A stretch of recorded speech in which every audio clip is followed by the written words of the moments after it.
As we continue to watch the markets, which are falling, we were the first ones last week to extricate and bring out the problem about the deficit last week. And since that time, the Treasury Department released the nation's monthly bank statement, cover the children's eyes, if you will, showing America $779 billion in the red for fiscal 2018. Folks, that's a 6-year high and a 17% increase over the $666 billion deficit recorded last year. The alarm clock on the debt clock ringing louder and louder as it skyrockets above $21.6 trillion.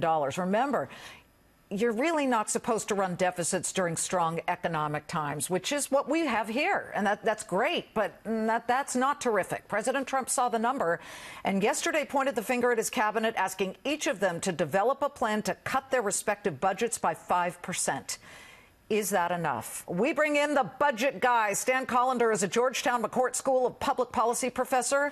Beltway folks stampede to his blog on a daily basis. He worked for both the House and Senate budget committees for Carter and Reagan. Stan, we've thrown a lot of ugly numbers at our viewers. Here's another. The interest alone on our debt is a record $523 billion. Are we close to a breaking point?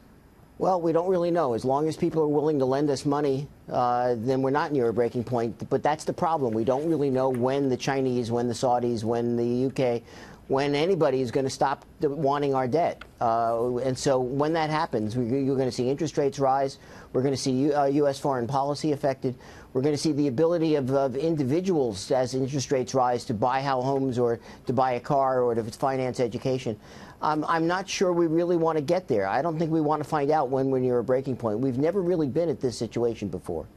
Talk about what it costs to service the debt that we owe. And that's, folks, if you have a mortgage for a certain amount of money and you're paying maybe a 3 to 4% interest rate, it's on our screen. $523 billion is just the interest payment. Something's got to give. What is the reason that we're seeing this deficit ballooning? Well, there are a couple of different things. First of all, yes, we've locked in a lot of programs from the 30s like Social Security, from the 60s like Medicare, but also we've got the highest defense budget ever.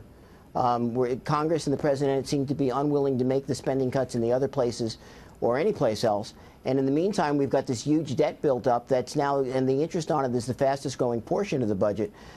So let me just correct one thing that you just said. Sure. Yes, the president did request that his cabinet come up with 5% spending cuts, but it's only in about 25% of the budget.